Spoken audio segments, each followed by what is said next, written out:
Kuminga takes the inbounds. He won't shoot it. Dribbles it at half court, and that's going to be your final score. Rockets 109, Warriors 94. Jalen Green, 38 points tonight for Houston on 13 of 25 shooting. Curry will finish with 20, with 9 assists on the night.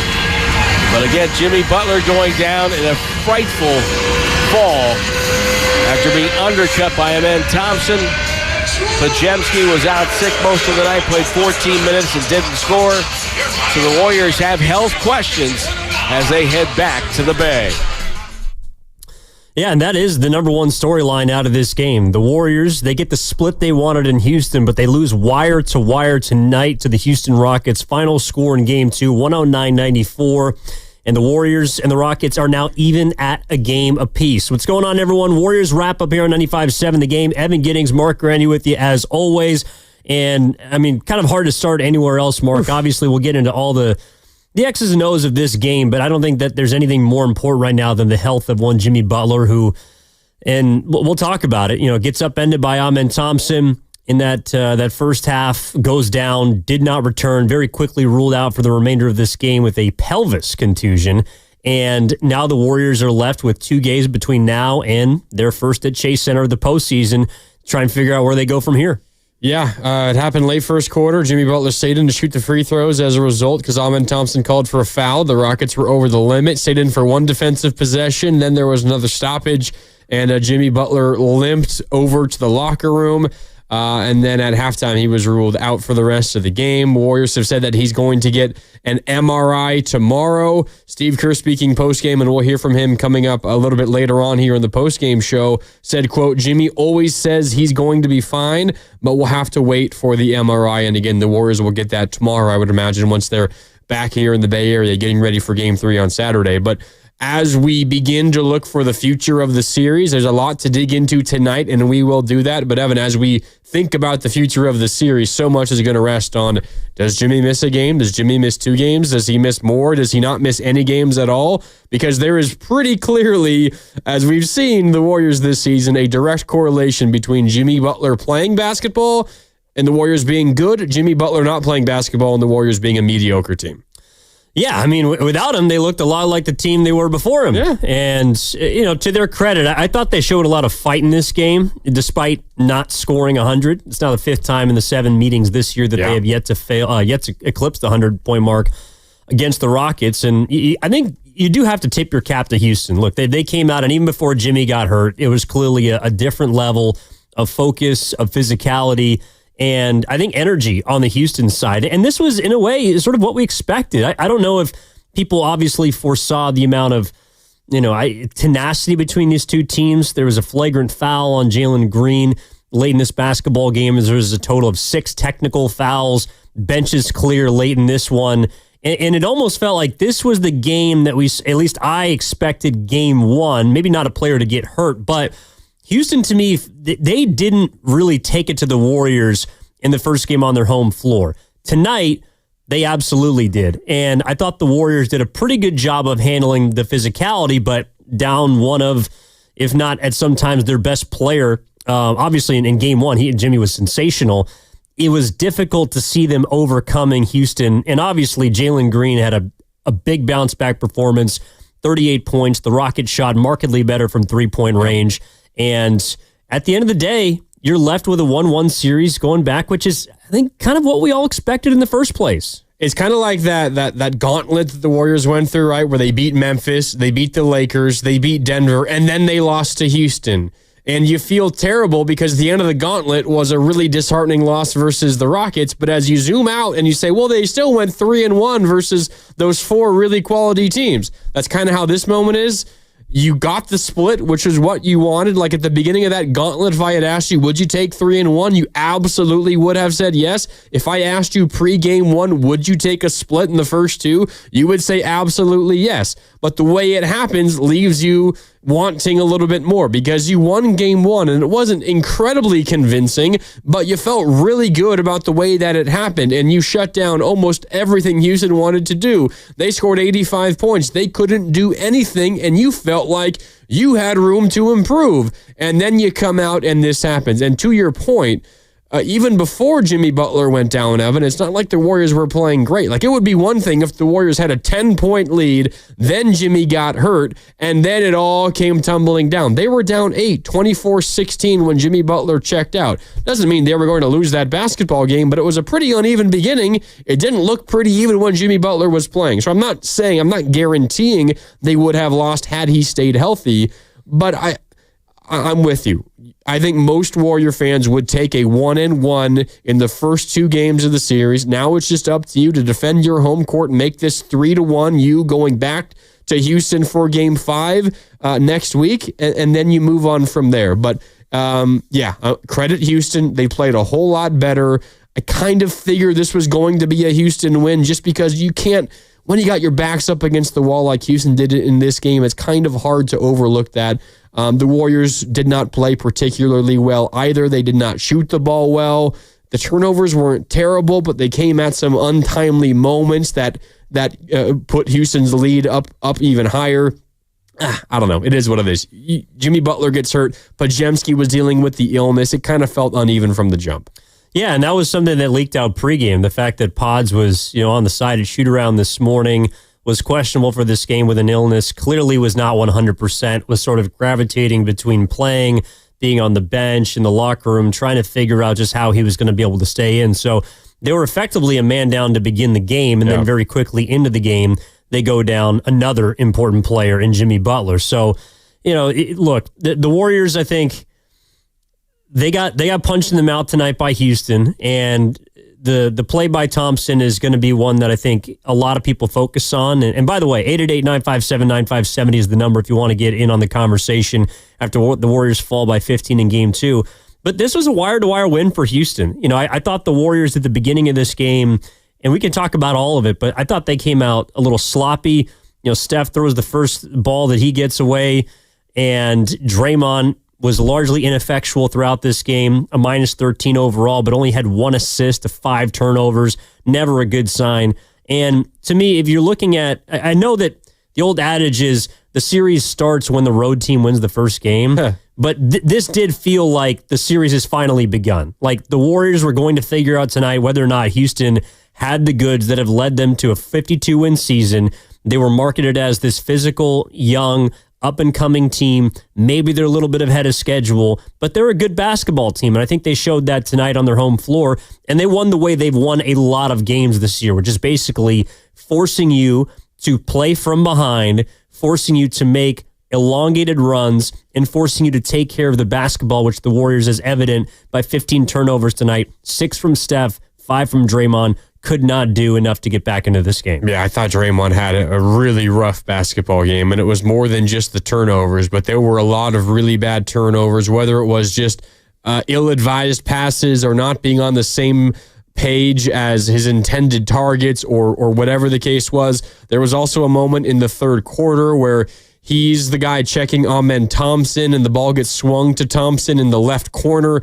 And Draymond, this is so unlike Draymond, one of the greatest and smartest defenders that we've ever seen in the NBA, races out to contest on Amen Thompson. A wild closeout. You rarely see Draymond do that, even on a good shooter. And Amen Thompson is not a good shooter. I would imagine the Warriors have said a number of times in preparation for both Game 2 and the series in general, let Amen shoot threes, and Draymond races out wildly, lets Thompson drive past him. It results in a wide open Fred VanVleet corner 3 that the Warriors were lucky that he missed. He didn't have a particularly good game again either. But then the scramble as a result of Draymond not being on his man anymore leads to an offensive rebound and a putback for the Houston Rockets. I thought it was a rough game for Draymond. But the biggest difference, Game 1 and 2 for me, Evan, was the Houston Rockets supporting cast. I mean, Şengün was pretty good in this game again. He had 17 points and 16 rebounds.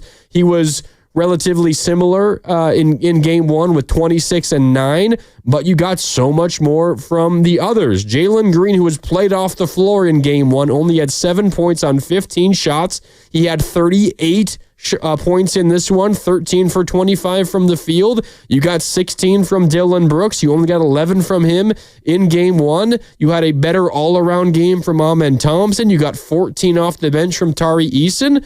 And considering all of that, Houston still only scored 109. Like, that is just what it takes for Houston to get to that point. So I think the big difference was, and I was expecting this, I think you were expecting it, the Rockets, they just made more shots. They weren't going to shoot 39% from the field and 20% from deep for a second consecutive game. They shot 45% from the field and 37% from three. Not that they're going to do that every game the rest of the way, but they were not going to repeat those shooting numbers from game one. No, and to your point, I thought really where the game was there for the Warriors to potentially get back into, and unfortunately it also coincided around the time that Jimmy Butler went down with his pelvis contusion, was when Aubin Thompson and Dylan Brooks both got into foul trouble. Like very early. I mean, they only played 25 and 23 minutes in this game, and both of them played well, but I thought Jabari Smith Jr. and specifically Tari Eason were so much better in this basketball game, and that's where maybe I thought the inexperience for Houston,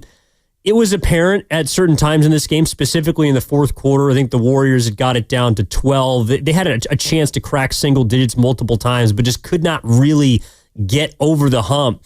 And the Rockets, I thought as a whole, they attacked them on the glass the same way they did in game one, but they made more threes. They took better care of the ball. And I actually thought that their defense was pretty similar to game one. You know, I thought they defended well. There's a lot of grabbing. There's a lot of hooking. There was actually, I think, almost an identical amount of foul calls in game one to game two. There might be it might have been a little more in game two, and obviously there were technical fouls called. Houston was called for 15 fouls in game one, 17 fouls tonight. Yeah, so it was pretty close, and I thought it also reflected the level of defense that they displayed. The Warriors just weren't able to handle it as well as they did in game one. And then more importantly, it's just Houston played better offensively. Yeah. I mean, the Warriors scored 95 points in game one. They scored 94 points tonight. The Houston Rockets scored 24 more points in game two. They shot the ball much better from three-point range. They were more locked in. And their guys off the bench, those swing players that we talked about during our pregame before game one, they all got it done. I mean, to me, the biggest difference in this game was Jalen Green. And he had a stretch of, I think, 3 or 4 games where he had single-digit points, was largely ineffectual offensively, and he hoists 18 threes tonight, knocks down 8 of them, and he gives you 38 points. If Jalen Green is scoring 38 in this game, in games moving forward, it's going to be difficult for the Warriors to beat them. The issue, of course, for Houston is he's so inconsistent, you never know when that player is going to rise. Well, I told you during the game, and I was thinking about this more so as a single game possibility, but I think it also is the case over the course of a series. There is a reality where Jalen Green scoring 38 points tonight and putting up 18 threes ultimately helps the Warriors win game 3. Because Jalen Green is feeling so great about himself that every opportunity he gets in game 3, he hoists shots. You get him a crazy amount of confidence, and he's kind of a player who can shoot himself out of a game. It happened in game 1. Doesn't mean it's going to happen again in game 3. But there always is that possibility. I think ultimately, obviously, so much of the future of this series rests on Jimmy Butler's pelvis. And again, he's going to get an MRI tomorrow. We don't really know much more beyond that. He stayed in the game to shoot the free throws and for a defensive possession after that. But so much of it is going to rely on that. But ultimately, if I'm trying to look at the bright side of things, Evan, I'm looking at everything that went wrong for the Warriors in this game without Jimmy Butler, essentially for the final 3 quarters, without Podziemski for darn near the entire game. And even when he was on the floor, you could tell he wasn't his normal self. You don't get any kind of shooting game from Steph Curry, and Jalen Green goes for 38 points, and you're in Houston, and the Rockets couldn't really ever put you away until the end. I know it was consistently a double-digit lead for the majority of the game, but, I mean, the Warriors put some runs together here and there to get back within 11 or 10 or 12 or whatever the case was, like 5 different times in the second half of this game. Like, it wasn't really completely over until like the 5-minute mark of this game. So everything that went against the Warriors, and it was still technically like kind of up in the air until 5 minutes to go. I don't know. If Jimmy isn't out for the rest of the series, I think tonight might have left me more encouraged that the Warriors do have control of this series, again, assuming Jimmy Butler's relative health. Well, and I think it's because we also saw some of those players for the Warriors that weren't able to help, I think because of their lack of experience in Game 1, play better in Game 2. I think most notably Quentin Post was that guy. And he was a big part of it. The Warriors go down 20 at the beginning of the fourth quarter, and at 9:46, there's a timeout called, and I think everyone is wondering, does Steve Kerr just throw in the white towel? Like, do you take... In fact, Curry hadn't come back into that point, and Draymond was in, and it's like, well, they're down 20, what's going to happen here? And instead of throwing in the white towel, he actually brings Curry back in, and they go on a 9-0 run. Post hits a couple threes during that stretch. He ended up with 12 for the game, made 4 of his 8 threes from downtown, and at that point, it's an 11-point game. If Draymond had hit the front end of his flagrant free throw, it would have been a 10-point game with 7:45 left. And at that would have point, been the closest you would have been, I think, since the first half. Yeah, I mean, they were down 20, it felt like, pretty quickly to begin the second quarter. Yeah. And again, they never led in this game, but they still put pressure on Houston. I don't want to say necessarily to close them out, because then the Warriors come out, they make a couple mistakes, Jalen Green hits a 3, they respond with an 8-0 run, and at that point, it's back up to 19 with like 5.5 left, and the game is over. But the Warriors continuously pushed Houston. They made them sweat a little more than I think they were expecting, especially after you lose one of your top 2 players on your team. You know, I thought the Warriors showed a lot of composure and actual poise throughout this game, considering the hand that they were dealt before the game with Pajensky and then the way that it unfolded with Butler. Yeah, I think if you were to poll, I mean, maybe even Warrior fans too, but specifically Rockets fans, Jalen Green scores 38 and Jimmy Butler exits for the game in the first quarter. Do you expect the game to be over for like the entire fourth? Most people would probably say, yeah. Yeah, and it was definitely not over until like the 4.5 minute mark. So again, you know, we're trying to find the bright side on a loss, but I think there is a bright side there, and also 1-1 on the road to begin a playoff series against a quality team. Now, you could think the Warriors are the better basketball team, and I wouldn't argue with you. I think the Warriors, when healthy, are a better basketball team than the Rockets as well. I think they're going to win this series unless the Jimmy Butler injury news is worse than we expect. We don't know what it is going to be. He's going to get an MRI tomorrow. But you take 1-1 to begin a series on the road. Like, think of if the Warriors take care of business on their home court, like this is a 3-1 series, and that's a big if, but like that's what happens when you win a road playoff game. Now, if you just take care of business at home, you are in the driver's seat. Yeah, exactly. Like this is what you wanted, and I think it's why people are feeling so good after Game 1 is because whether you won or lost Game 2, you accomplished what you came to get, which was a road win, and you did it right off the bat. So the Warriors are in a good spot. They're the underdog by seed in the series, but they are favored to win. And obviously, I think the entire series and really the entire postseason run, it's always hinged on health. Yeah. You know, can the Warriors triumvirate of a 37 and 2 35-year-olds remain healthy enough to propel you to a postseason series victory or potentially multiple? And that took a little bit of a hit tonight because there's a big question surrounding Jimmy Butler. He is the number one storyline coming out of this game, and his health and his availability moving forward is in many ways going to determine how far the Golden State Warriors go. Before we open up the phone lines at 888-957-9570, Evan Giddings alongside Mark Grandy with you here on Warriors Wrap-Up. Cam Williams in the back as well. Chris O'Connell cutting things for us here in our Laughing Monk studios. But we do have to talk about the play where Jimmy went down. And there's been, I think, a wide amount of takes, opinions. I've seen a lot of stuff on social media. Just on the record, I don't think it was a dirty play by Amen Thompson. I don't think he's a dirty player. I think what happened was he got tangled up with Draymond Green. I don't think that Draymond Green pushed him like I saw a lot of people theorizing on the internet. But what I think happened is Amen was trying to go for the offensive rebound. From what I could tell, his left leg clipped Draymond as he was trying to maneuver into position. His momentum took him forward. He had nowhere to brace his fall except for a player that was in the air. And while it looked like he extended his hands, I think he was honestly just looking for a way to protect himself, and unfortunately got caught with Butler, who is in the most vulnerable position you can be, which is mid-flight, in the air, and blindsided by the person you're getting hit by. So to me, it was inadvertent. It was unfortunate. I wouldn't label that a dirty play. Certainly nothing as close to the Game 2 a couple of years ago in 2022 when Dylan Brooks knocked GP2 out of the air, which is something that I think a lot of people felt just because of the time, the place, and also the player on the other team. But I don't think about that as a dirty play whatsoever. Yeah, I'm with you for the most part. The only thing that raises like the alarms for me is you mentioned he did kind of extend his arms out as he came in contact with Jimmy.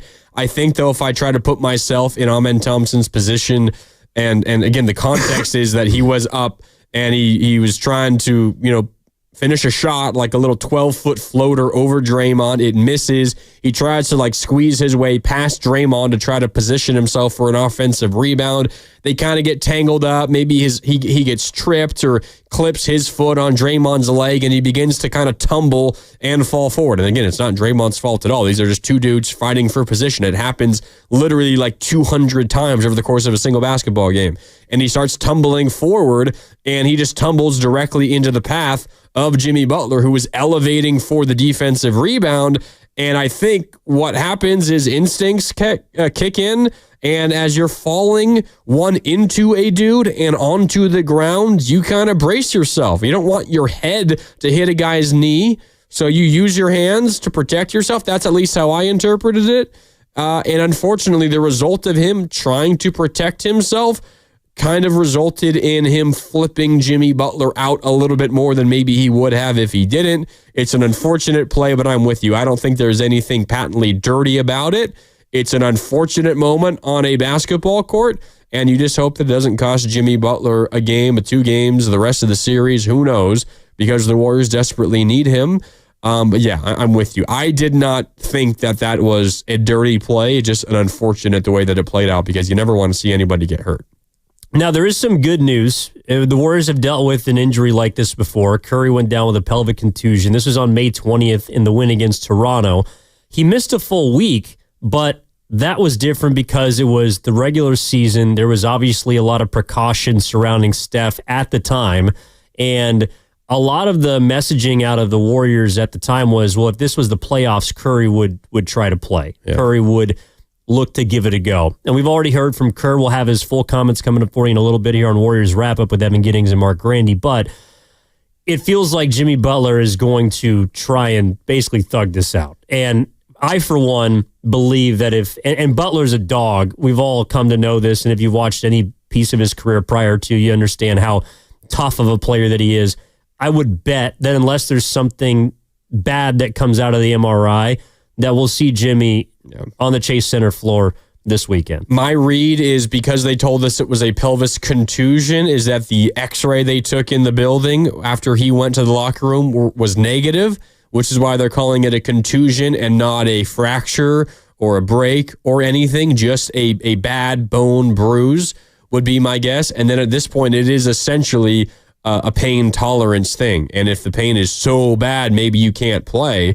But I'm kind of with you. It kind of feels like it's in Jimmy's nature to play through stuff like that. You mentioned the Curry injury. They also dealt with it with Kuminga after the Curry injury. He only missed 1 game as a result of it, but he came back and you could tell it was still kind of bothering him. The pain kind of sticks around for a while, but it is essentially just a pain tolerance thing, assuming that you're right. The MRI doesn't show anything worse than they're expecting. I think if he comes off clear on the MRI, then it's just a matter of, all right, Jimmy, how much pain are you willing to put up with? And it feels like Jimmy can put up with a little bit more pain maybe than anybody else. All right, let's get people in here. 888-957-9570 is the number. Houston over Golden State in Game 2 of this best-of-7 first-round Western Conference Series, 109-94. Butler goes down with a pelvis contusion in the first quarter, does not return. Jalen Green drops 38, and we are all even headed back to the Bay. Let's go out to Eric in San Francisco. Eric, thanks for hanging on patiently. What's going on? Good evening. Well, I'm doing great. I'm concerned about Jimmy Butler because without Jimmy Butler, I don't know if the Warriors can beat the Rockets in a best-of-7. What do you think? I'm with you, Eric. I mean, was there anything you saw tonight that made you feel like that isn't the case? Unfortunately not. He's such a vital part of their offense, and he adds a lot of points, and Steph can't do it on his own. So it's going to be tough unless Jimmy can come back from the injury soon. We've got game 3 coming up on Saturday at Golden State. So I don't know if he'll be ready. I guess the MRI will show us more tomorrow. Yeah, no, I'm with you, Eric. Appreciate the call, and it's a question I think a lot of people are. I don't know if it's that they don't have the answer, but they're kind of just grappling with, because for much of that game, I know that they had some late pushes and they fought, which you got to give them credit for, but they did look a lot like the pre-Jimmy Butler Warriors tonight. Well, I will just say, Warriors versus the Rockets without Jimmy Butler this year, 3-1. Warriors with Jimmy Butler versus the Rockets, 1-2. Does that give you any confidence? No. Actually, 2-2. 2-2. They won before the All-Star break. Yeah. And So now, it's 2-1 without Jimmy Butler and 2-2 with Jimmy Butler. I forgot about that first game they played with Jimmy Butler versus the Rockets the day before the All-Star break. yeah, so they're 2-2. 2-1 without, 2-2 with versus the Rockets. Oh, yes. Over the course of now gotcha. seven full games. Well, I mean, technically they were they won without Curry. They won without Curry twice. Yeah, so I mean, really just sit Steph if Jimmy's out. Led by a guy who got in the game as a result of a couple of these absences for the Warriors. Yeah, and look, Jonathan Kuminga is a name that I think hasn't been brought up for quite some time, but we said this after game 1. We took the first call. Someone wanted to know where Kuminga was. We said we're not really going to talk about him until he played. He played. And while I think that Jimmy Butler is going to be back this weekend, Mark, if he's not, Kuminga's going to have to play. Yeah. And I think that's the only reason that he did play tonight is because Jimmy Butler got hurt. And I don't think he played particularly well, but I don't really think many Warriors on this floor tonight played that well. No, Kuminga's performance today wasn't outstanding to me. I don't think it was terrible. He was definitely not top of the list of reasons why the Warriors lost this basketball game, but he didn't strike me as now no matter health for Jimmy, whether he's healthy or not, you have to play Kuminga as a result of what he did today. I also have a soft spot for JK in a moment like this because you haven't played basketball in an NBA game in going on 2 weeks now. That's not an easy thing to do. So, I don't know. For me, it's not a whole lot to say. Was he terrible? No. Was he great? No. Somewhere in between. And if Jimmy Butler misses a game or two, is he going to be needed? Yes. If Jimmy is back, is he going to play? No, probably not. That's how I feel. Yeah, I mean, you're going to need him if Jimmy's out. That's just a fact. He played 26 minutes tonight. I thought he looked sloppy. I thought he looked like a player that hadn't played in a while. And I thought the Warriors were in need of somebody to bring some energy off the bench. And really the only guy that did that for me in this game, well, actually there were two. I take that back. It was Quentin Post and it was Pat Spencer. Pat Spencer also was someone that we weren't expecting to see tonight, but because of the injury to Podziemski, got into the game. And I thought that he played about as well as someone can over 12 minutes who's probably not expecting to get on the floor in a playoff game. Yeah, I think the one thing I'll add about Kuminga, and it's related to Pat Spencer, for everyone thinking about Podziemski missing time, there's no way that the Warriors replace any Podziemski minutes, whether it was tonight or in the future. I think he'll be okay by Saturday with Kuminga. The Kuminga minutes only come into play in my mind if Jimmy Butler misses time, if Draymond Green misses time. That's about it. But filling in for Podziemski, I thought Pat Spencer was really, really good. I mean, 11 points off the bench. He was their fourth leading scorer. No, I thought that he played confident, had a couple nice drives, banked in a three from the top of the key, and had himself a pretty decent game. If we can, Cam, let's try to sneak in Jesse before we got to hit a break here on Warriors Wrap Up. 888-957-9570. Jesse's in San Francisco. What's up, man?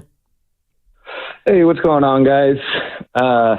Really tough break this evening. I was down at Thrive City watching in the outdoor watch party, and you could just see the energy get sucked out of the crowd when Jimmy went down. And I think the whole team kind of played shell-shocked for the rest of the evening.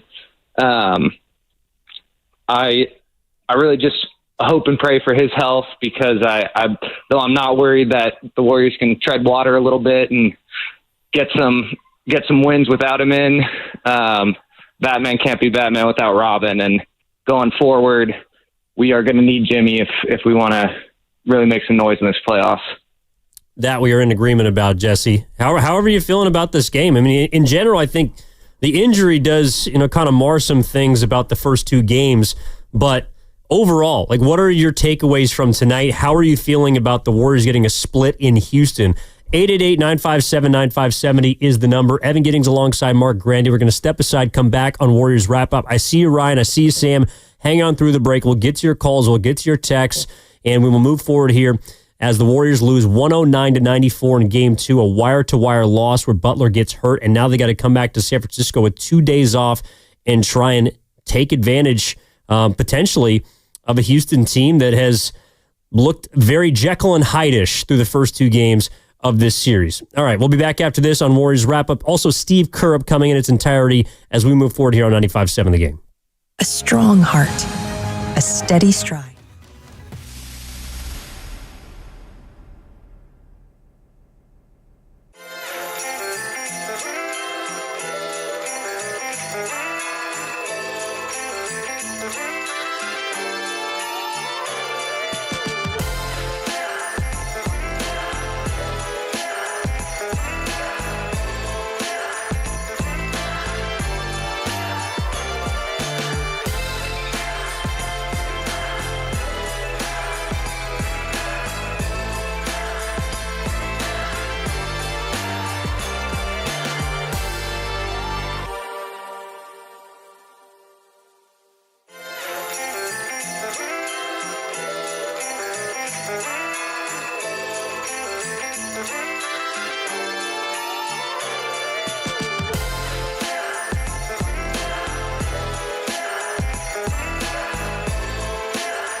from Curry on the break. Left-hand finish will roll in. Spencer with the bucket.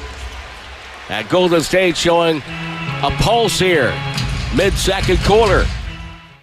Now back to Warriors Wrap Up on 95.7 The Game. Yeah, they showed multiple pulses, but unfortunately they could not be fully defibrillated against the Houston Rockets tonight. That was Tim Roy on the call, voice of your Golden State Warriors. Rockets 109, Warriors 94, Game 2. The series is now tied at 1, heading back to San Francisco on Saturday for Game 3 at Chase Center. Evan Giddings, Mark Grandy with you here on Warriors Wrap Up on 95.7 The Game. And just getting into pretty much everything about this game. And obviously the number one story is going to be Jimmy Butler's injury. Amen Thompson slides under him in the first quarter. I believe it was inadvertent. Speaking for Grandy, I feel like he does as well. Yeah. Some people don't. But either way, the fact remains, and this is, if Jimmy Butler is fine, I think the Warriors are going to be fine. And I still believe that they'll win this series. If he's not fine, and this lingers, or it's something bigger, and we'll find out tomorrow after his MRI, the team is reportedly staying in Houston as originally planned, then we got problems. But until that news comes out and tells me that Jimmy Butler has sustained an injury that is going to keep him out for an extended period of time, I am not worried, because the Warriors got what they came to accomplish, which was winning one game in Houston and stealing home court advantage in this series. Yeah, I'm with you. Let me ask you this. You can think that the Amen Thompson play on Jimmy was dirty. You can think it was not dirty, but larger, just over the course of the entirety of Game 2, did you feel like Houston, we talk about physicality and we talk about a team, wanting it more and, lowering the shoulder and fighting extra hard for rebounds and loose balls. Did you feel like Houston just did it that way and kept it between the lines, or was there a little something extra going on here? This just felt like a normal, physical, emotional playoff basketball game to me. Nothing wrong with it, in my opinion. No, I felt like this was the brand of basketball that Houston plays. They have to play. Yeah, in order to be successful, like that's how you win 52 games. You kind of push people. You play a little bit on the edge, and some people feel like it's dirty. Some people feel like it's cheap. Other people who enjoy hard-nosed, tough physical basketball probably just think that the Houston Rockets are a little more of an old-school team. Steve Kerr said it felt like 1997 out there. Well, we haven't seen 1997 basketball for 28 years. So 109 points tonight. That's a lot for 1997. It is. Yeah, and we still couldn't hit the over in this game. It was like... Oh, tell me about it. Sorry about that. Missed it by literally 1 point. Or 2 points, sorry. Yeah, 2 points. But... neither here nor there. I don't know, like the Warriors' offense was just about the same as it was in Game 1. The difference was Houston's offense was much, much better in Game 2. But overall, I don't know about you. I felt like they were tougher, Houston was in this game. The physicality that was advertised that we were quote-unquote promised was much more apparent even before Jimmy got hurt at the beginning of this game than it was in the last game. And it looked like a team that was no longer playing its first playoff game together. Jalen Green looked much more composed. Şengün even, he was really good in Game 1, but I thought he played a little slower and more under control in this game. And then obviously the bench did its thing, and the Warriors starters, because Pods was ill, got an IV at halftime, according to Steve Kerr. Jimmy Butler got hurt. Draymond Green did not play well whatsoever in this game. They were basically left depending on their second unit or their bench, and they weren't able to outplay Jalen Green, essentially. Yeah, I mean... Steph was left to do it by himself. Yeah, and bottom line, that's how it's going to have to be if Jimmy Butler misses time like tonight. You're going to need Steph to have like an MVP-level Steph game. And, I mean, he went 6 for 15 from the field. Like, it's going to happen. Nothing against Steph. We know who Steph is. He didn't have his best night at the office. Now, there was grabbing, there was tugging at jerseys, there was bear hugs, which isn't new. Like, that happens all the time. And if we're going to further the conversation about whether this was a overly physical Houston game, maybe one of the moments that I point to was Jalen Green's flagrant, where he was trying to fight around Draymond, and he ended up kind of extending his forearm elbow area into Draymond's face. Didn't look like it was like an incredibly hard like elbow shiver to the face of Draymond, but there was clearly some contact. It was reviewed, I think correctly called a flagrant one. Yeah. That was a pretty... that was not a basketball play, and that was correctly assessed, and that happens over the course of a game. You see it pretty often. Other than that, there were a couple of, you mentioned like the benches kind of clearing towards the end. There were 2 different or 3 different double technicals over the course of this game. Threw a towel at Pat Spencer. Pat Spencer getting involved in some of the skirmishes in this game. I didn't have that on my bingo card. He's chippy. Well, he's a lacrosse player. Yeah. He doesn't mind a little physicality. There was the Quentin Post and Steven Adams double tech early in the second quarter. I felt like for the most part, maybe other than that Jalen Green flagrant one, this was just playoff basketball. And Houston was the more physical team. It felt like they were a little more willing to do a lot of the little things and the dirty work. I know Draymond Green has said post-game that he felt that this game was actually a little less physical than game 1. I don't know if I agree with that. Draymond probably knows more. Not probably, does know more, considering that he was actually on the court for both those games. But I also think that's the nature of a game 2 when the home team loses game 1. It's kind of like if the Rockets lost tonight, Evan, the series is essentially over. Yeah. Like Houston could lie to themselves and think like, okay, we got a chance. We just got to go and win 2 in Golden State now. We can do that, and then we'll get right back home and we'll have control of this series. You lose tonight, your season is over. So it's only fitting, and it only is, I don't know, natural for Houston to come out with maybe a little more reason to dive on the deck, to fight hard for every loose ball and every rebound. And I think that's what happened tonight. Everyone wanted the Warriors, and you and I included, to get greedy in this game before we foresaw the illness, the injury, and all the rest. Greed does not outweigh desperation. The Rockets were desperate tonight, and I think you saw that. That's why they won this game. They played more desperate than the Warriors because they were. Their season is coming to a close eventually. The writing's on the wall if they lose this game. Oh, yeah. And the Warriors can kind of manage the rest of this series, which I, in a way, think they kind of did tonight. Now, they had to because they lost one of their best players and another one of their starters were ill. But that's the advantage that you have, or I should say that the luxury that you're afforded when you take game 1. If the Warriors had lost game 1, which they could have, it was a close game down the stretch there. Houston obviously was down 23, cut it to 3 at one point. If they had won that game, then this game becomes critically important where you can't afford an injury or a freak play, dirty or not. So the Warriors were able to sustain this loss because they took care of business in game 1. The Warriors would have played a different brand of basketball. Sure. It would have looked different had they lost game 1 tonight. It would have looked a whole lot different. And the added element here is the Warriors are a team led by a 37-year-old and 2 35-year-olds. And when you get game 1 and you feel confident in your ability to hold serve at home, it's kind of natural to let your foot off the gas pedal. Now, winning tonight would have been hugely, hugely important, or could have been really, really beneficial, because the rest of the series, after you play Saturday, you have 2 more days off before game 3, right? Thursday and Friday off. Then it's just game day, off day, game day, off day for the rest of the series. And you have motivation to end this series ASAP because, again, you are led by a 37-year-old, a 35-year-old, and another 35-year-old. But once you get game 1 and you know you have a couple of days off, and the more important game are the 2 games at home, you can kind of not wave the white flag from the jump, but you can kind of all right, let's see how this goes early. If it's not going great, that's okay. We feel like we've kind of already done our job here. And then you just gear up for game 3. Now you just hope that Jimmy Butler is available for game 3. 888-957-9570 is the number. Appreciate all the love coming in. And if you want to get into the conversation, again, YouTube and Twitch powered by First NorCal Credit Union. The phone lines are open. Let's go out to Ryan in San Jose. Ryan, what's going on? You're on with Evan and Mark. How are you?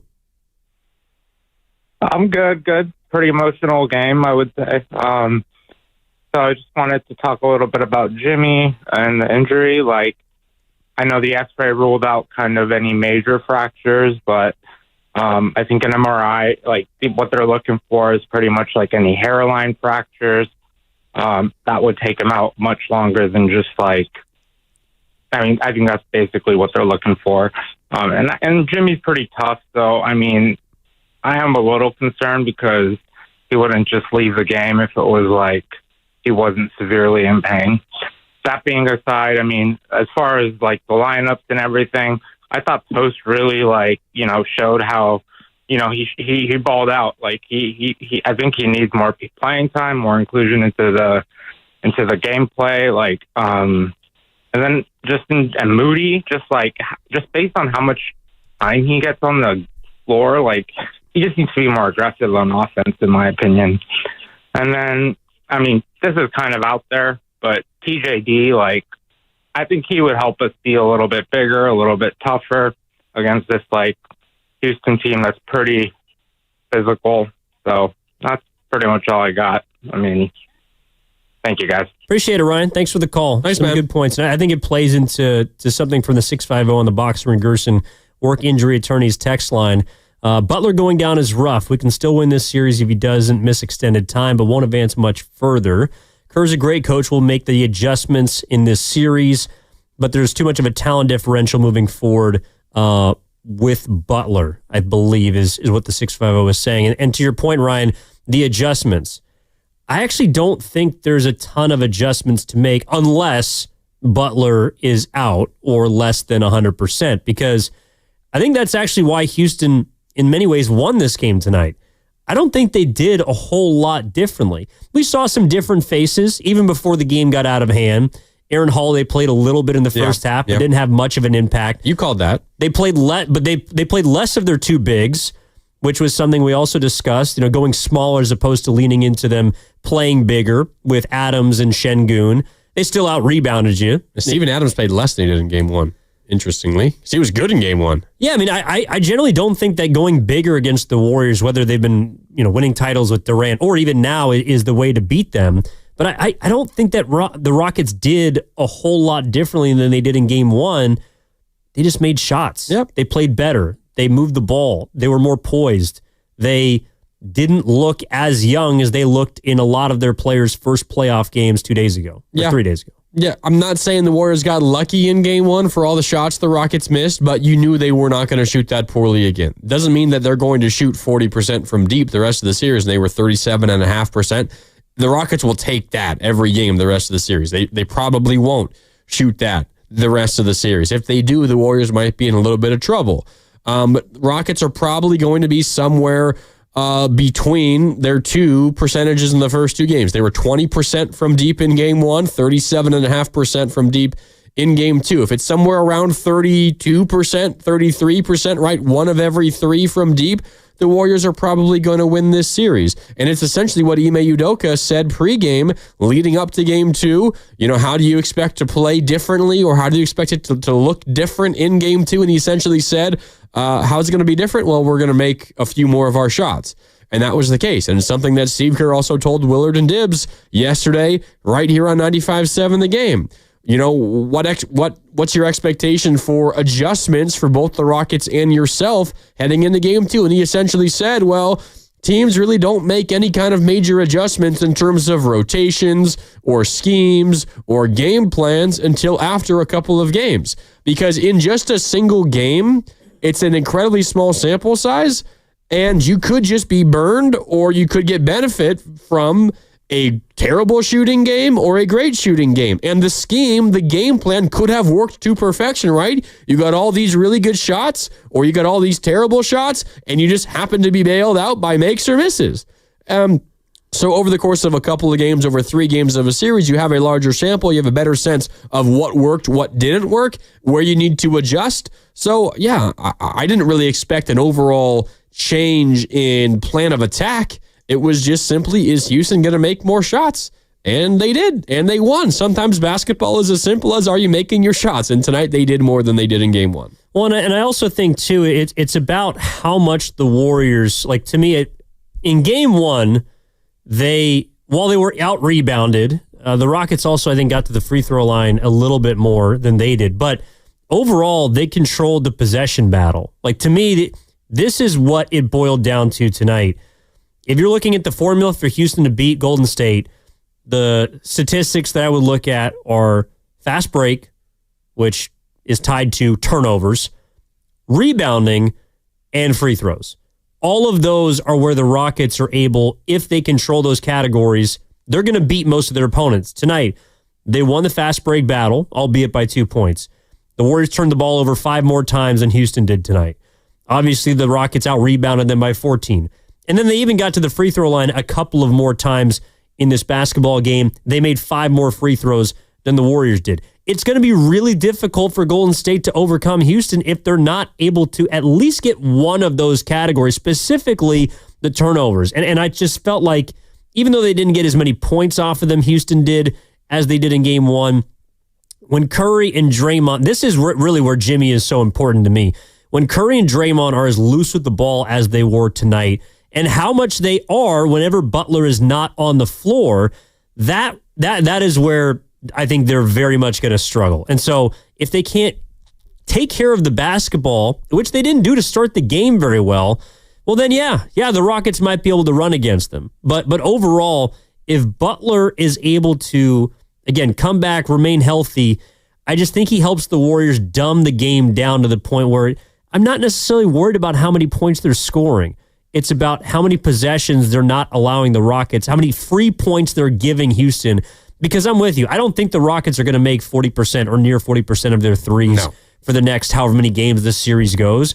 And so tonight, in a way, I'm kind of tipping my cap. Like, I'm not feeling bad out of these 2 games outside of the fact that you may have lost your second best player. Yeah, no, like the Jimmy Butler injury is a major, major concern. And if he misses a game, if he misses 2 games, like, it's not that wild to think the Warriors lose both of those games without him. Like, that's not a crazy thought. They could very well fight and scrap their way to a split at home if Butler misses both, or maybe he misses just game 3 and you get a great Steph game and they win that, and then he's back in game 4 and all is right in the world and they go up 3-1. That's all possible. But if Jimmy Butler, let's just pretend, Evan, that Jimmy Butler did not get hurt, and the result was largely the same. Warriors lose by double digits, and Jalen Green goes for near 40, and the Warriors have a bad offensive game. I think all of the clues are there to suggest that the Warriors are still in complete control of this series. The Warriors got beat on the glass again. 33 rebounds for the Warriors, 47 for the Rockets. It's a difference of 14. The difference in game 1 was plus 16 for Houston. So the Warriors slightly better on the rebounds. Offensive rebounds was much closer than in game 1. In game 1, the offensive glass was 22-6 in favor of Houston. Game 2, 11-7 in favor of Houston. And the Warriors actually won the second chance points battle. What is becoming a very clear trend in this game is the Warriors are converting their offensive rebounds into points at a much higher clip than Houston is. Houston is getting more opportunities because they are getting more offensive rebounds, but the Warriors are better at turning those second chances into points. Tonight in game 2, second chance points, the Warriors 11, the Rockets 6. Like, the rebounding battle is one the Warriors are likely going to lose in just about every single game of this series, but the really meaningful rebounds, they're actually benefiting the Warriors at a higher rate. And today in game 2, over the course of the entire game, they benefited the Warriors more. So if we can just for a second forget about Jimmy Butler's injury and the MRI, which is coming tomorrow, not to, underplay how important it is, because of course it's important. But if he was healthy and we had that guaranteed to us right now, I still feel really good about the Warriors' chances to win this series.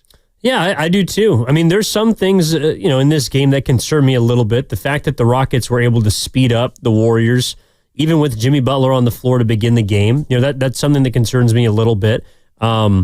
I love the fact that Fred VanVleet had some awareness in the game to not shoot every single time down. How many did he get up today? He only got up 8. Now, he missed 6 of them. Yeah, game 1, he got 19 shots up, 13 from deep. Yeah, Freddie V, you could take 19 shots as many times as you'd like. I'd much rather, because even when he's making shots, those shots aren't hurting you as much as when Jalen Green gets into his zone. He's someone that can score in bunches. He's streaky. Quickly.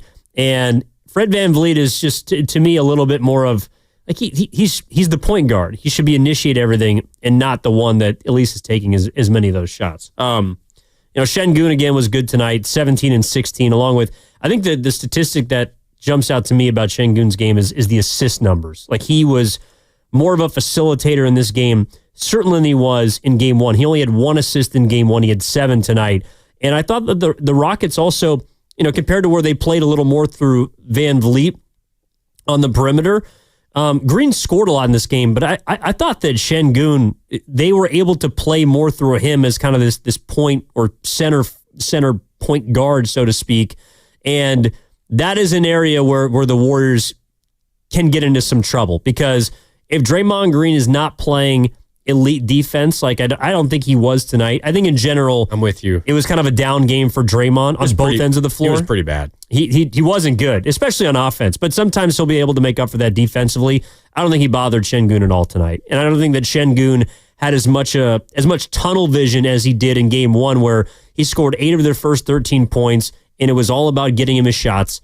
And tonight he was more deferential, which helped them. Yeah, and I think he found a way, and this is, I think, what you're getting at with the assist numbers. 7 assists tonight in game one, in game two. In game one, he only had 1. I think what maybe the biggest adjustment the Rockets made, and maybe it wasn't necessarily like a stated goal for them pregame, but the adjustment at least that Şengün had in his game was he found a way tonight to impact the game when he wasn't getting shots up. You and I talked about it post game one.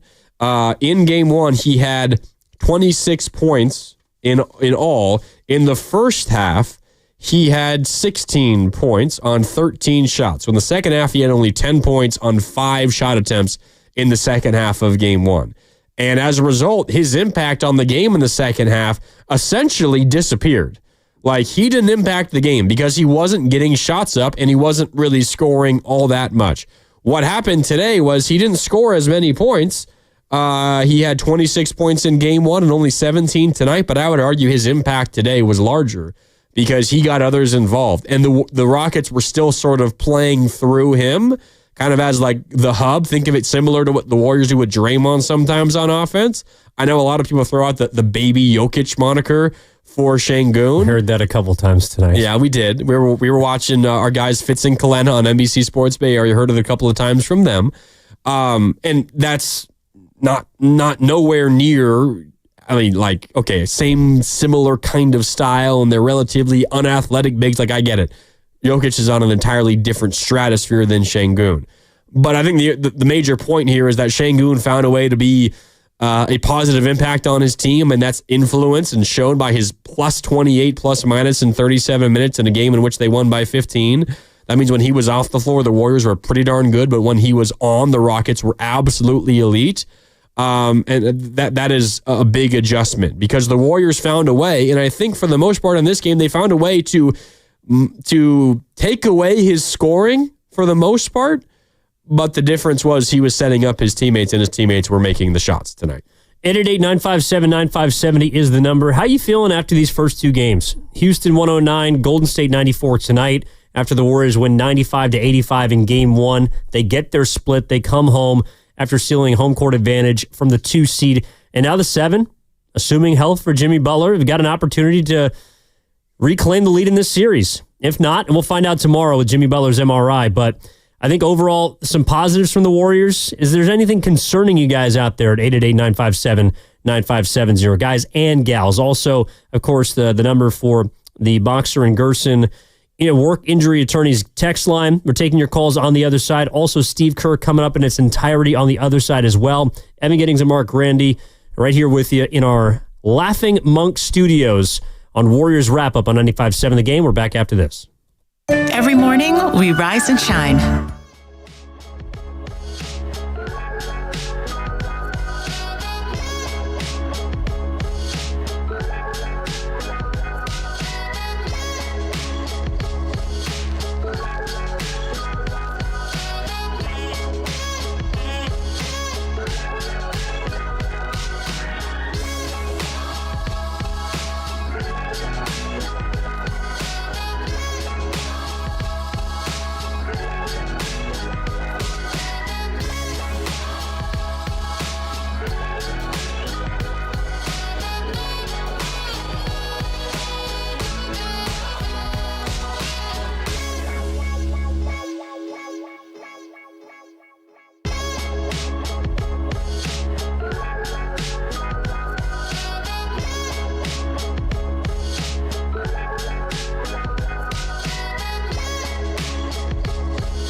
good by Curry on the left sideline.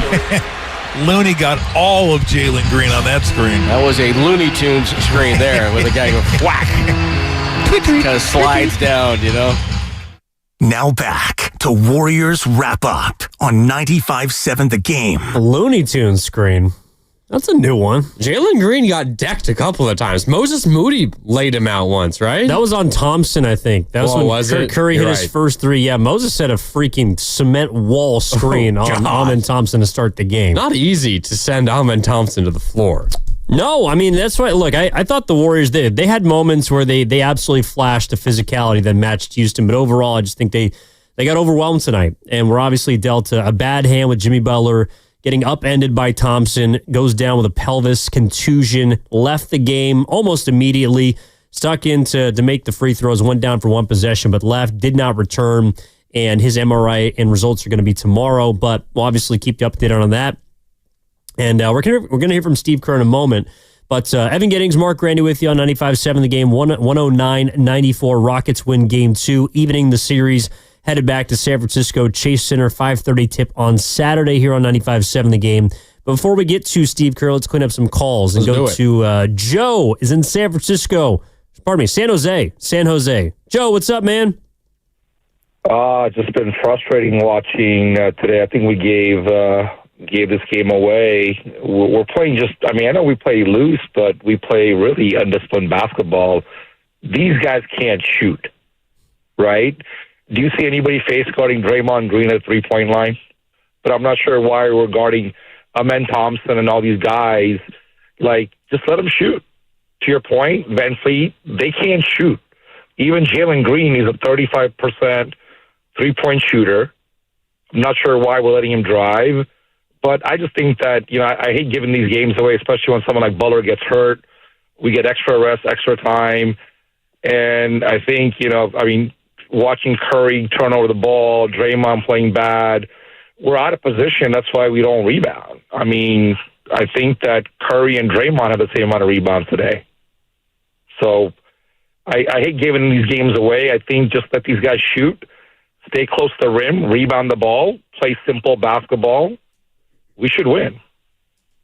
Yeah, I'm largely with you, Joe. I think that the Rockets are, I don't think it's disrespectful. Like, they're a make or miss team. When they make shots, they generally win. And even sometimes when they don't make shots, they still win. That's how you get to 52 in the regular season. But I think in this series, yeah, if they make 37.5% of their threes, they're going to win a lot of those games. The question is, can the Warriors prevent them from doing it, or is Houston even good enough to continue to keep doing it? I hear you as well, Joe. I think there was a couple of moments where it was, an issue of KYP, know your personnel. I pointed out earlier, Draymond closing out Wadley on an Amen Thompson a catch in the corner.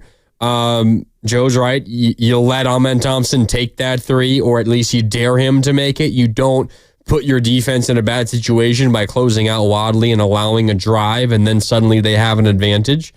So I think you're onto something there. I also think, for the most part, the Warriors, they did an okay job on Jalen Green. There were some fast break dunks that he got, but I think other than that, he had at least 2 dunks in transition off of Warriors turnovers. Other than that, the vast, vast, vast majority of his shots were threes. He got up 25 shots. Let's take away the 2 fast break dunks. So I'm talking about 23 other shots. 18 of them were from deep. Like, if you're asking about the correct shot profile, the correct shot chart that I, as an opponent, want Jalen Green to take, it's that. Take as many threes as you want, Jalen. You are athletically gifted. You get ahead of steam. You get an advantage on your guy. You're getting to the rim, and there's very few guys that can stop you. So take the threes. 18 threes. He just made 8 of them. Sometimes you got to tip your cap, and some of them were open threes. And there's probably some defensive breakdowns. I'd have to go back and watch the tape that led to some of those open threes. But he made them. And you're going to play the odds. And for the most part, he's not going to make 8 of 18, I would imagine, in another game, maybe even a couple of games combined. He made them. And you tip your cap and you move along. And you cross your fingers that he's not going to go 8 for 18 or something similar in game 3. Yeah, he's a streaky 3-point shooter, but if I'm Houston, I would rather have Jalen Green taking a volume amount of threes than Amen Thompson. No doubt. Fred Van Vliet, Tari Eason. Even though Tari Eason made a couple of his threes, I don't think he... So, like, yes, he is not himself a great three-point shooter, but on that Houston team, he might be one of their, if not best on certain nights, three-point shooters. Maybe. I just think for every game like this from Jalen Green, you will have a game like game one. Like, this is the Jalen Green experience, where he will shoot himself off the floor, or he will catch fire and win you a basketball game. But I would be willing to bet that they're, over the course of the rest of this series, which in my opinion, I have it going 4 more games, so a 6-game series. I still am going to pick Warriors in 6 to win this series. He will have at least one more game where he does not close because he's just so darn bad, and he cannot stop himself from shooting jumpers when he should stop. Like, I think we're going to see that Jalen Green again. And he might have another game where he helps them win a game, but he's going to have a game where he shoots himself off the floor. Well, my biggest issue is not with... A lot of them were uncontested. I mean, that's you could say you're living with it, but I would prefer to not have him taking wide open threes. Like, there was a play in the third quarter where Curry doubled, I forget if it was Van Vliet, but he left Green wide open on the wing. I know what you're talking about, yeah. And Green drilled the 3, and Curry hit himself in the head like, that's a stupid mistake. It might have been because whoever it was posting up Draymond, and I don't think it was Van Vliet. It might have been Tari Eason, or maybe it was Amen Thompson. Draymond had it covered, whoever it was. And Steph came from like behind him to double, maybe to try to knock the ball away. And Tari Eason, or whoever the ball handler was, realized and kicked it out to a wide open left wing 3. And he drained it. And Steph knew it was a mistake. And so it's, like you're going to live and die with Green shooting a lot of threes. But if they're open, and that's actually the difference to me between game 1 and game 2. I don't think they allowed him to get comfortable whatsoever in game 1. And then his mentality, to your point, is shoot himself out of a slump. But tonight, he was, I thought the Warriors just simply allowed him to get going. And that's when he's dangerous. Whereas in game 1, I thought they did a really good job. And Curry was on him for most of the game in game 1. He did not do very well against Steph. And the Warriors defensively tonight were not as good as they were in game 1. So, I don't have another 38-point game for Jalen Green in this series, to be honest. But if he's going to put up big numbers over the course of this 6 or best of 7 series, the Warriors are going to be in a lot of close games. And Jalen Green he's the guy that can hurt you. Like, Şengün is probably the most consistent player on that team. He's the one that you're going to have to live with getting 20 and 10 and perhaps 5 on a certain night. But Green's the one you cannot let go because he's going to be the difference. Yeah. And points are at a premium. He's been like almost the reason why both results happened in this series. Because he was that bad in game 1, did not close as a result. He was 3 for 15 from the field. And I think even in there, in his 0 for 4 from downtown, a couple of those were open. But you're right. I mean, the majority of the Houston misses from deep, the open misses from deep, were Fred Van Vliet. Maybe I just still have extreme PTSD from the 2019 finals. I still think an open Fred Van Vliet 3 is going to go in. That's probably me just being a fool because he hasn't been a good shooter for the majority of his career. Felt like he hit every big shot in the 2019 finals, and I know that was not the case, but it felt that way, and I still feel that way about him. The Warriors would probably prefer to allow Fred Van Vliet to take open threes than Jalen Green. Part of it maybe is because Jalen Green sees the ball go in once, and then he has the ability to catch fire and take over a game. So you're probably right there. Like, if you are running down the 5 Rockets on the floor, who is the last or the second to last guy you would want shooting an open 3? Jalen Green might be the second to last after Dillon Brooks because he's their 40% three-point shooter on the year. But it's not as if you're Houston, you feel great about any Jalen Green 3 because he has kind of just been that. It's kind of similar to how Warrior fans feel about a Kuminga 3. Like, get to the rack. You're open, you're in rhythm, yeah, take it. But I'm not going to be shocked even if you miss an open one. No, and tonight he really killed him. 888-957-9570 is the number. David is in, I'm assuming San Mateo. San Mateo. What's up, David? How we doing?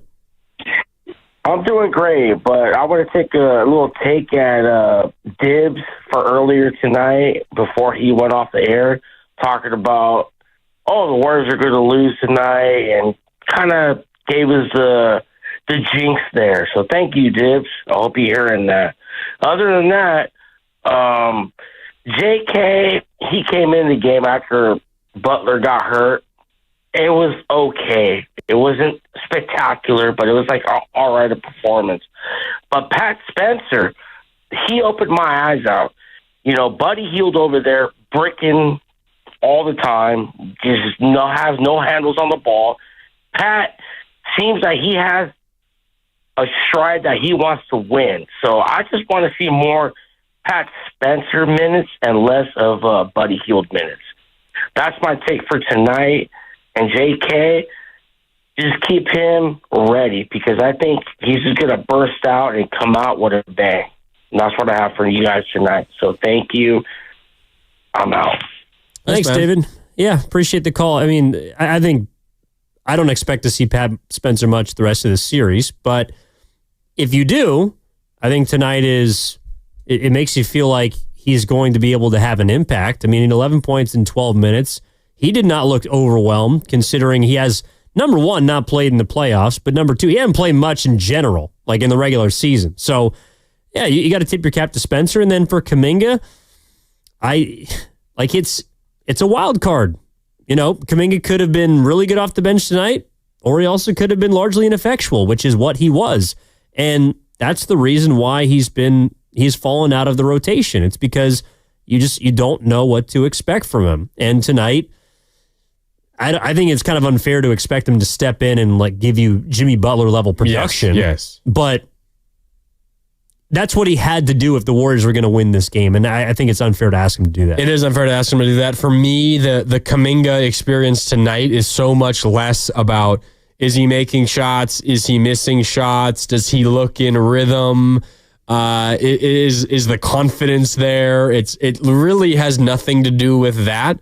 Although you would love him to go 6 for 8 from the field and make a couple of threes and run the floor and get it in transition and dunk and look like he's been in rhythm and he's been playing 25 minutes every night. You'd love for him to look like that and to maybe lead you to a come from behind win. But for me, in a moment like this, and I am very confident this is how Steve Kerr and the Warriors coaching staff feels.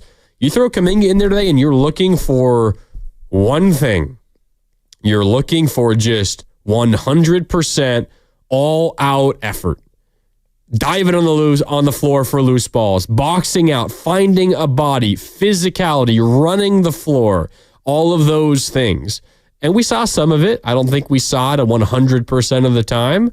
But again, I think it's unfair, as you said, to expect him to hit every shot and to look like he's been playing a lot of late because he hasn't, and that's not an easy thing to do. But I don't think we saw enough of the other stuff for the Warriors to feel like, well, regardless of Butler's health, we're going to be sticking with JK back in the rotation. Now, I don't think we got to that point. Well, I'll tell you this: if Jimmy doesn't play, you're going to need him. Yeah, if Jimmy doesn't play, Kuminga will play Saturday. Yeah, and I think if you're going to win, he's going to have an impact. Whether he does or not is a big question mark. But when the Warriors have beaten the Rockets earlier this year or pre-Jimmy Butler, it's been because Kuminga was really good. Yep. So you're going to need him to be that again. Again, if Jimmy, and we'll find out tomorrow via his MRI, but if he's unavailable on Saturday. All right, let's hear from the head coach. Steve Kerr, after the game, spoke to the media. Warriors lost 109-94, all even in this best-of-7 series against Houston. Here's Coach Kerr. Just what were the emotions as you saw? Well, Brandon wasn't feeling great, and then Jimmy go down, right? Kind of in a real quick succession there. What were you thinking? What was that emotion like? There's really no time to even feel any emotion. You just respond and react with what you have to do in terms of, making a sub and trying to think about new substitution patterns, who you want to pair together, all that kind of stuff. So obviously, feel terrible for Jimmy. Hopefully he's okay. We'll see. He's going to get an MRI tomorrow. And BP, really proud of him for making the effort. You know, he's been feeling terrible all day, and he tried. He got an IV at halftime. Just didn't have it. So tough night. We'll bounce back. Talk to Jimmy at all? Yeah. Are you optimistic, or you just kind of? Jimmy always says he's going to be fine. I mean, but we have to wait to see with the MRI. What did you think of the foul, or how he went down? Did you think it was him? I haven't seen the replay. I asked our guys behind the bench, and they just said it looked like there was some physicality on the rebound, and I think Thompson just inadvertently found himself underneath Jimmy just based on the tug of war that was going on there. So I mean, we didn't think there was anything wrong with the play. It's just one of those plays. What did you generally think of just kind of the physicality and tension that seems to be rising in this series? Yeah, Houston played great. They were really physical. Just like we expected, they came out with amazing force defensively, and obviously Green got going, and that loosened our defense up quite a bit, and so it was their night. They played a great game at both ends of the floor, and so we just got to lick our wounds and back to work tomorrow. You got Steve. You got pretty hot in the first quarter. Got pretty contentious. What were you talking about there? What was your? Just the usual stuff. It's playoff time. Everybody's hyped up. I think I was mad because Gary got tripped. Gary had a dunk, clearly got tripped, and I thought there should have been a foul called, and it wasn't. But stuff happens, and I thought tonight's game was all about Houston just outplaying us. That was Steve Kerr. Yeah, I mean, obviously a lot of it about Jimmy Butler, the MRI. And I don't know. I didn't hear anywhere near a despondent Steve Kerr. I think he's probably like a lot of us. He's a little on edge, and he's concerned for one of his best players. Yeah, no doubt. He also said really nothing that Houston did really surprised him. He said they were really physical, just as we expected. Oddly enough, Draymond said he thought game one was more physical than game two. Maybe a little bit of a disagreement there. Maybe he's talking more so about himself. I don't know. I mean, it was a red quote.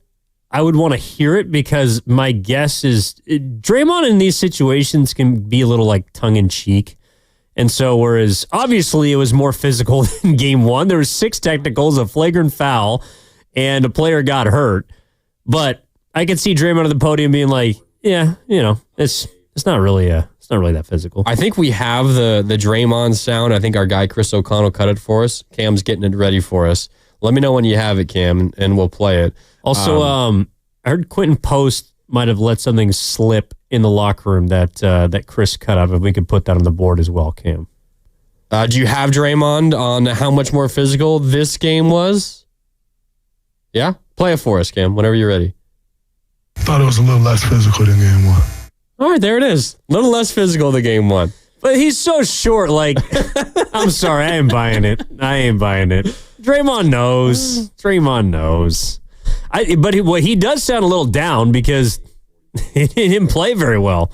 He didn't play very well at all. In the meantime, while we wait for that second cut, Cam, if we could go to Dre in Lemoore, wants to talk about Jimmy Butler. Dre, how we doing? I'm concerned, like Kerr, I'm sure you guys are, man. When Butler does play, I mean, he's going to play at 75%, which is better than everybody else on the team except Kerr. But hey, sorry, Dre, sorry, you're coming through real choppy, man. Please call back. We'll try and get you through. In the meantime, it looks like we do have this sound on Quentin Post. Cam, would you please play it for us? He was asked if he talked to Jimmy Butler after the game. Yeah, I asked him how he was doing. He said he was fine, but we'll see after. We'll see what the diagnosis says after tomorrow. Okay, he said he's fine. He's all good. To be fair, that's what Steve Kerr said. Jimmy always says he's fine. Well, that's true. But I do have a little bit of good news. Oh, what is it? Jimmy Butler's had this injury before. Oh. In the 2023 playoffs with the Miami Heat, in Game 2, he went down. Now, I don't know if he left the game entirely. That was the finals run as an 8 seed 2 years ago. Yes. Yeah. So Jimmy Butler went up for a play at the rim, got undercut inadvertently, which again, I don't think it was a dirty play tonight. Some people may disagree. I don't think Amin Thompson made anything dirty.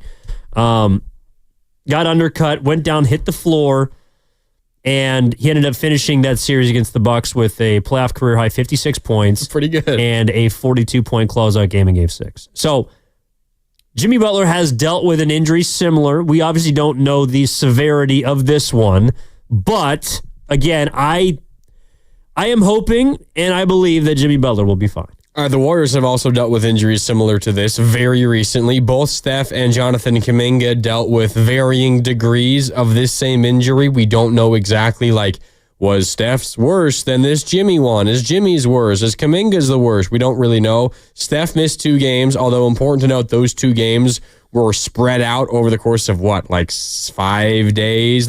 He missed a week.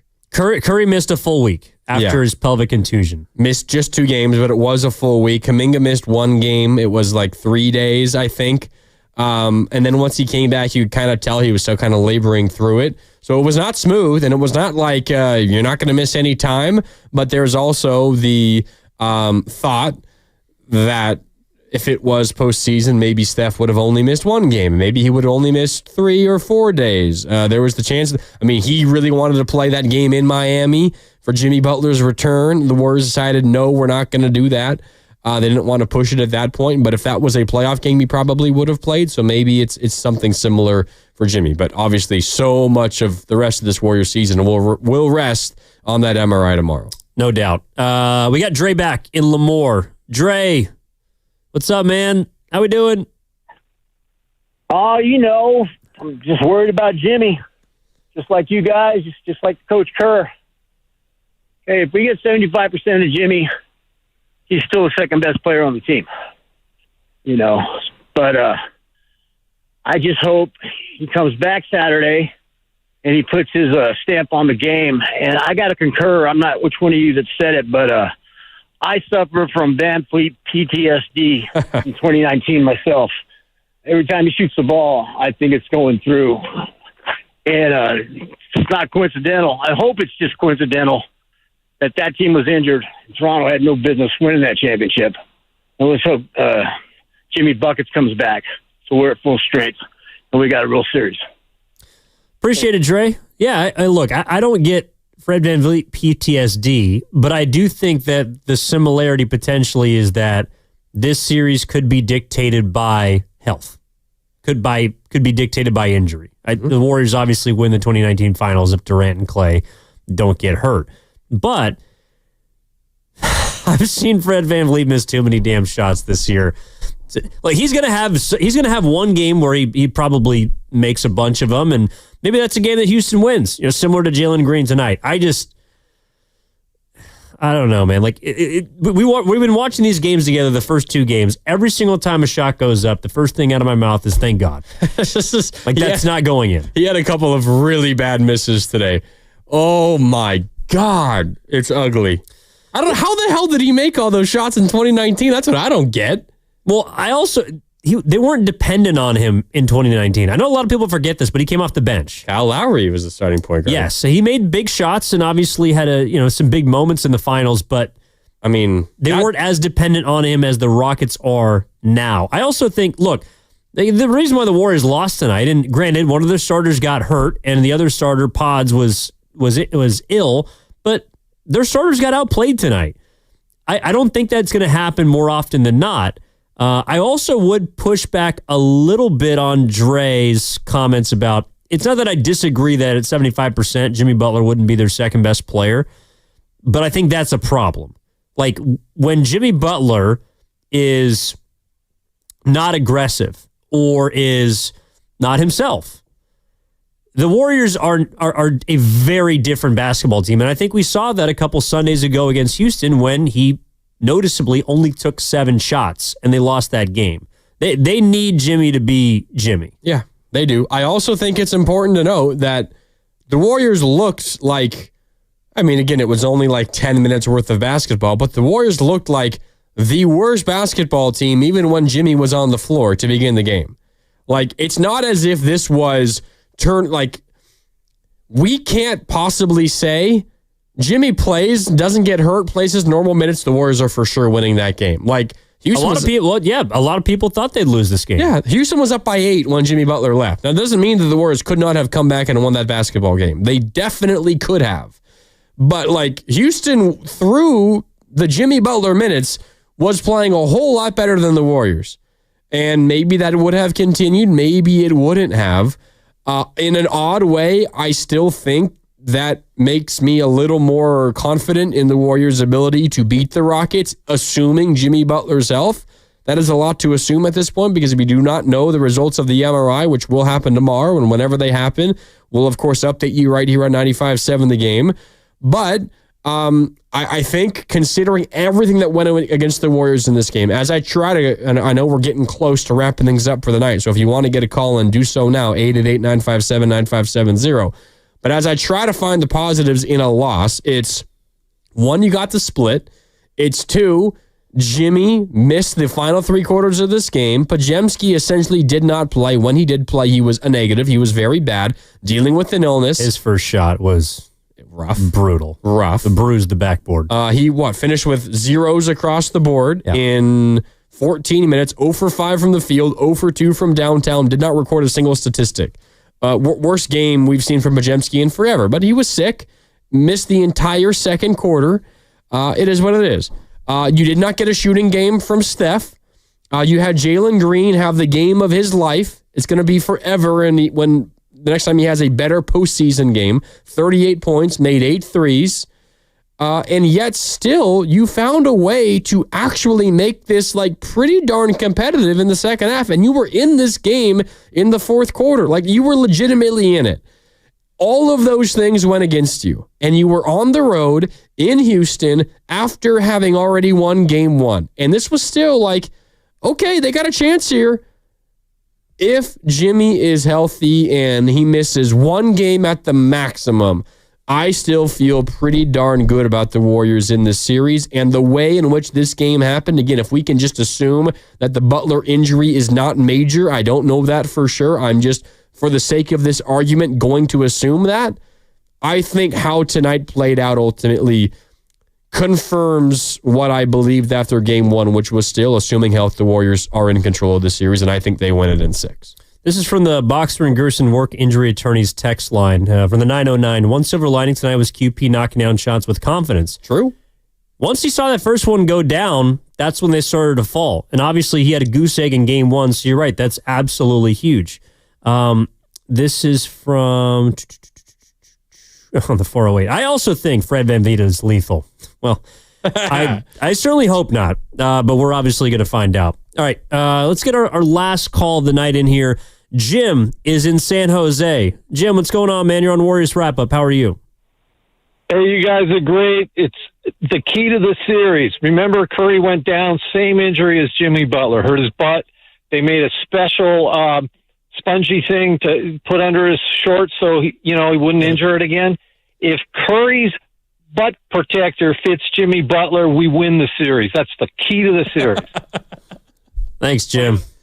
I think for sanitary reasons, he'll use a separate butt protector, but we'll see. Well, so let's be honest. I mean, Jimmy's got a bigger ass than Kerr does. I mean, if we're being real about this. Jimmy's got a caboose compared to Steph. Oh, he does. That guy's got a big old bakery. Let me throw this out to you from our YouTube chat powered by First NorCal Credit Union. I feel like I'm normally in lockstep with our guy Jimbo, who's always there on the YouTube chat. Appreciate you, Jimbo. He says, Grandy, we got our asses kicked, man. What were you watching? Am I out of line for the confidence that I'm feeling despite the loss? I think your confidence is based on the first 2 games and less on tonight, if I'm being real. Which is why I'd be confident, because but not getting blown out by 30 in this game, I feel like is a reason to at least not be terribly discouraged. No, but if I can put the other hat on, it's you haven't scored 100 points in the first 2 games. True. A 15-point defeat when the score is not that high, is a little bit concerning. And I also think the fact that Houston found a little confidence tonight. Maybe that builds, maybe it doesn't. The one thing that is consistent from the first two games that does worry me is they still have not found an answer for Şengün. They still have not found a way to limit him on the offensive end. And I don't think they've put him in that much real trouble defensively. So Şengün, and in many ways, I feel like the series is going to come down to how Draymond Green is able to play against him. And through two games, there's been nothing so far that makes me believe that he's going to slow down. There are a couple of trains of thought. I know the Warriors have tried like everything when it comes to defending Jokic, and I don't mean to keep drawing comparisons between Jokic and Şengün, but the Warriors have done both of these two things versus Jokic. It's, all right, Jokic, we are going to let you get 45 points, and we're going to stop everybody else, or Jokic, we're going to put everything we have on you, and you're only going to score 22 on us.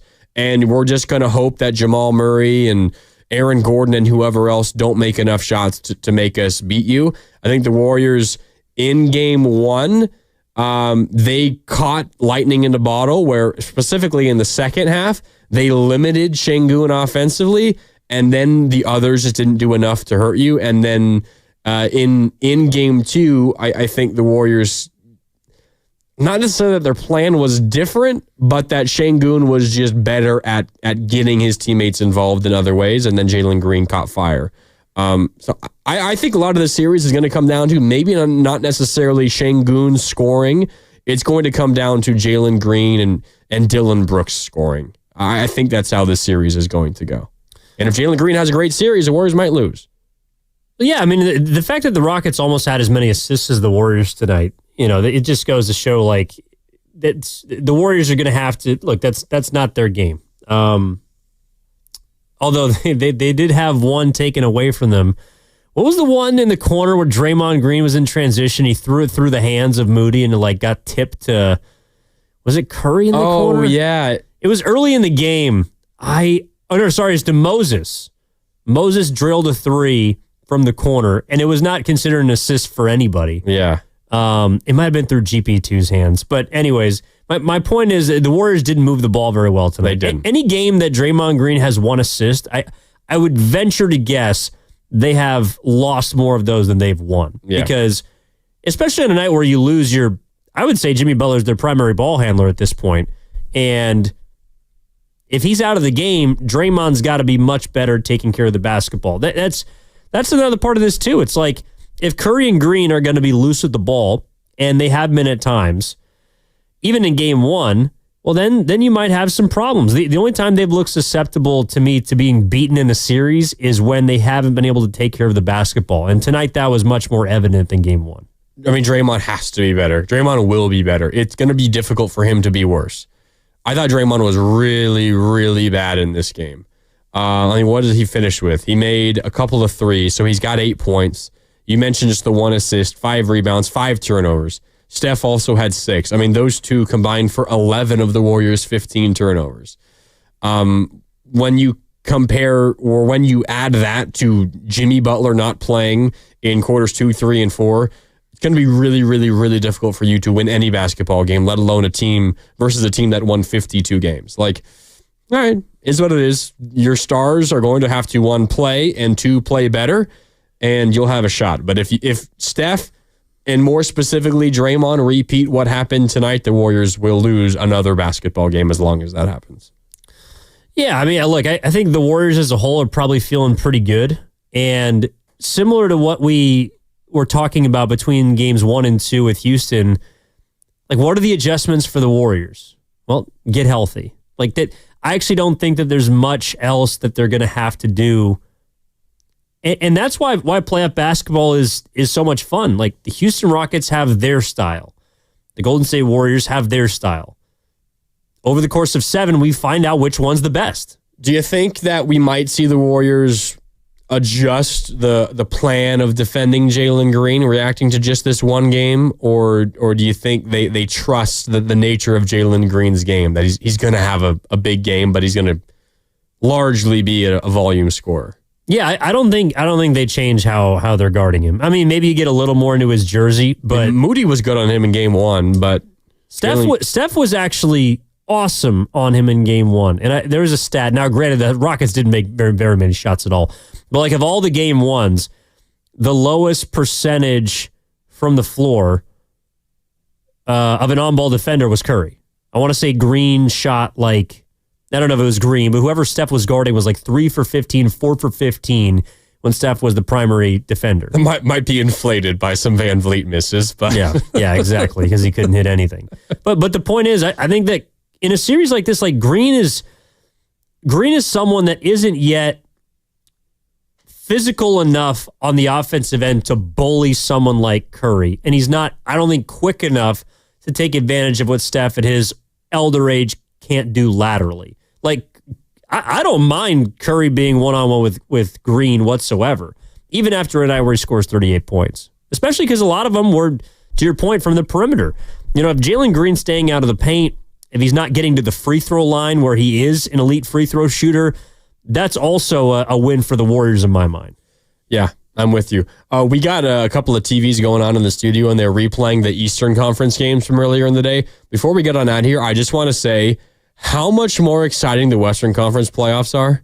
The Eastern Conference series. I know that Cleveland kind of was in a dogfight with Miami. Miami made it the game in the fourth quarter today, but Cleveland up 2-0, Boston up 2-0.